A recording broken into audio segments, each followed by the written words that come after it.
Hi, and welcome to Hands-on Computer Vision with OpenCV4, Keras, and TensorFlow 2.0. My name is Rajiv Rattan, and I'll be your course instructor.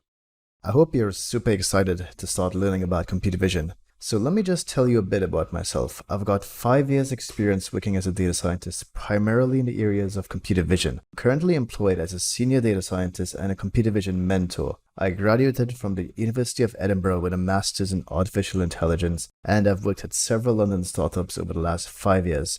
I'm very passionate about deep learning, particularly in areas involving computer vision. But enough about myself. Let me talk about the course. So this course is split up into 6 sections. Firstly, we start with section 1, where I introduce computer vision with OpenCV. In section 2, I take you through some simple image manipulations using some OpenCV operations. In section 3, we take a look at image segmentation and object detection with OpenCV. In section 4, we take a look at machine learning and deep learning and how it's applied in computer vision. In section 5, we take a look at more advanced deep learning. We're talking about advanced convolutional neural networks to be used for image recognition, facial recognition, and gesture recognition. And in section 6, we take a look at topics like transfer learning, using deep learning for object detection, and lastly, we finish it off with neural art style transfer. In the first section, I guide you through installing all the tools needed for this course. You'll install Python, OpenCV, and TensorFlow. You'll then start exploring some simple concepts in OpenCV such as grayscaling, color spaces, and drawing on images. In section 2, you'll start performing some more advanced operations in OpenCV, such as image manipulations, cropping, edge detection, blurring, thresholding, scaling and resizing, dilation, erosion, and bitwise operations. In section 3, we learn the ins and outs of image segmentation and simple object detection, including face, vehicle, and eye and people detection. You learn how to extract and identify shapes in images, lines, circles, and blobs.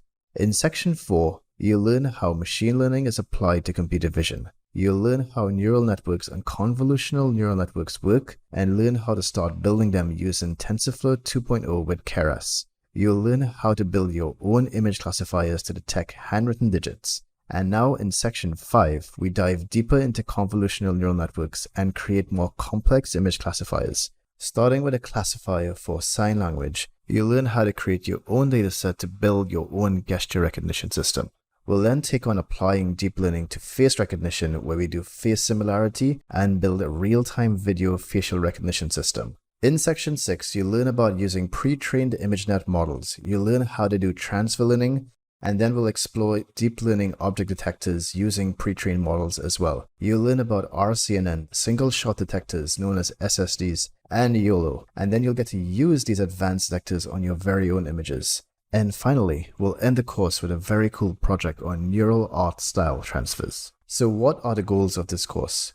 Well, firstly, you'll learn how to use OpenCV to perform many computer vision algorithms such as edge detection, contouring, and many more. You'll learn to apply machine learning and deep learning computer vision tasks using TensorFlow 2.0 with Keras, and then you'll understand deep learning, particularly convolutional neural networks, and how to apply them to computer vision. You'll understand how to use pre-trained models for image classification and object detection, and then you'll learn how to create your own art using neural style transfer. So by the end of the course, you'll be able to create your very own convolutional neural networks and create your own datasets. So what about the prerequisites for this course? Well, you'll need a basic laptop or PC with a modern browser and a moderately fast broadband connection to download or view your videos. Next, in terms of skills, you'll need to know some Python basics and some NumPy basics. However, the programming in this course isn't too intense, and I step you through the code in all of the exercises. Lastly, in terms of knowledge requirements, you need some familiarity with basic high school level maths, and some basic knowledge of machine learning would be very helpful, but again, none of these are assumed. So now, let's get started.